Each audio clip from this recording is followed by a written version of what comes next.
Assalamualaikum warahmatullahi wabarakatuh. Selamat pagi dan salam sejahtera. Bagaimana kabarnya hari ini? Saya harap semuanya baik-baik saja dan tetap semangat walaupun pada masa pandemi seperti ini. Yuk kita belajar akuntansi bersama saya Suci Handayani dari SMA Negeri 2 Bondowoso. Pada pertemuan sebelumnya, kita sudah membahas bagaimana cara mengerjakan kertas kerja pada perusahaan jasa. Nah, video kali ini kita akan melanjutkan ke tahap selanjutnya, yaitu tahapan pelaporan akuntansi pada perusahaan jasa. Nah, perlu kalian ketahui, tahapan pelaporan dalam akuntansi perusahaan jasa ada 5 jenis laporan. Yang pertama adalah laporan laba rugi. Yang kedua adalah laporan perubahan ekuitas. Yang ketiga adalah laporan neraca. Yang keempat adalah laporan arus kas. Dan yang terakhir adalah catatan atas laporan keuangan. Namun pada video pembelajaran kali ini kita hanya fokus belajar bagaimana cara menyusun atau membuat laporan laba rugi pada perusahaan jasa. Hal-hal apa saja yang akan kita pelajari mengenai laporan laba rugi? Yang pertama adalah pengertian dari laporan laba rugi. Yang kedua adalah manfaat kita membuat laporan laba rugi. Yang ketiga adalah unsur-unsur yang ada dalam laporan laba rugi.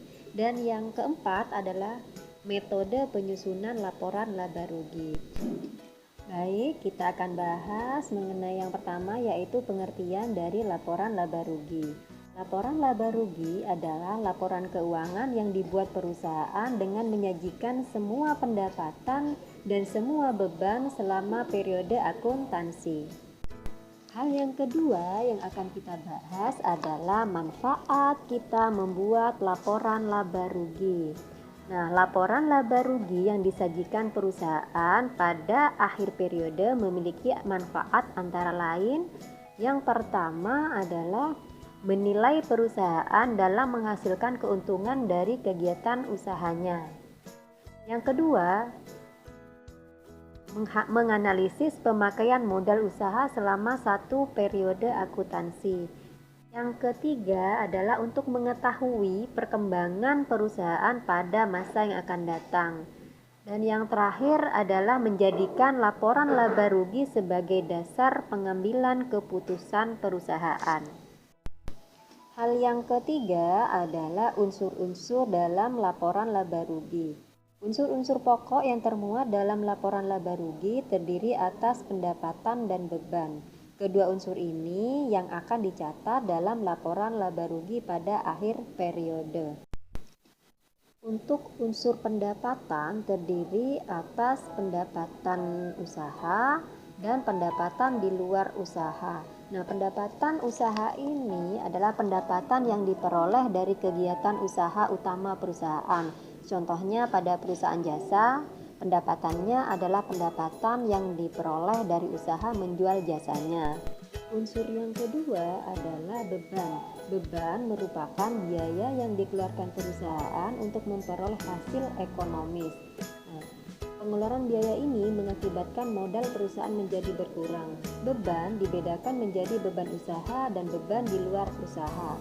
Beban usaha adalah biaya yang dikeluarkan untuk membiayai kegiatan utama perusahaan, seperti membayar gaji karyawan, membayar beban listrik dan telepon, beban administrasi, serta beban transportasi. Nah, untuk beban di luar usaha adalah beban yang dikeluarkan untuk membiayai kegiatan di luar kegiatan utamanya, seperti beban bunga dan kerugian dalam penjualan aset tetap. Hal selanjutnya yang perlu kita bahas adalah metode penyusunan laporan laba rugi. Nah, kita sudah mengetahui ada dua metode penyusunan laporan laba rugi, yaitu metode satu tahap atau single step dan metode terperinci atau bertahap yang dikenal dengan multi step.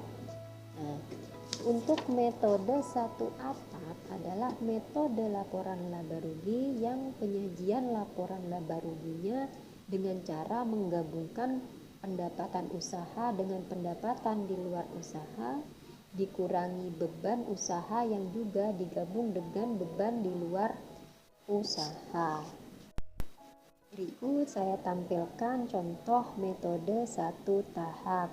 Nah, di situ bisa dilihat semua pendapatan, baik itu pendapatan usaha dan pendapatan di luar usaha dijadikan satu dan dijumlah. Dan untuk beban juga dijumlah, beban usaha ditambah beban di luar usaha atau beban lain-lain.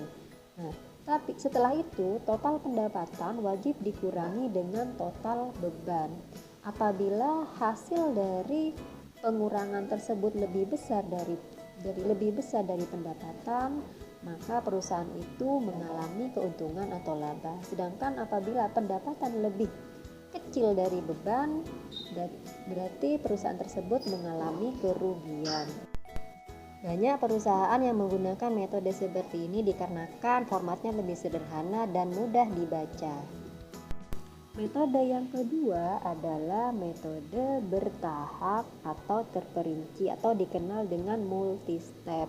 Nah, metode ini penyajiannya itu lebih terperinci, di mana pendapatan usaha dibedakan dengan pendapatan di luar usaha.